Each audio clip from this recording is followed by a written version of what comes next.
Hello, parents and students of Room 19. I'm making this message to tell you about the third trimester report cards.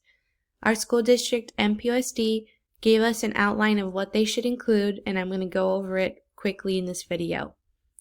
Your report card is going to include your Google Classroom participation, if you were able to turn the assignments in, or if you had connectivity issues, or maybe you just decided you didn't want to do it.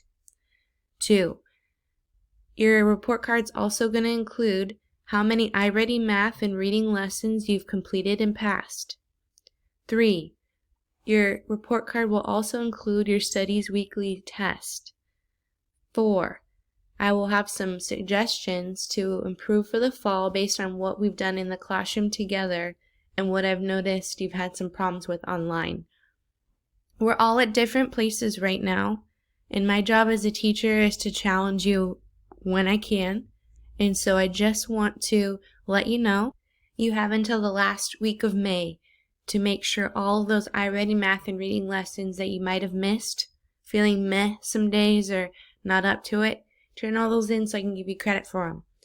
Also, if you were not happy with your studies weekly test and you'd like to retake them, just let me know and I can reassign them to you.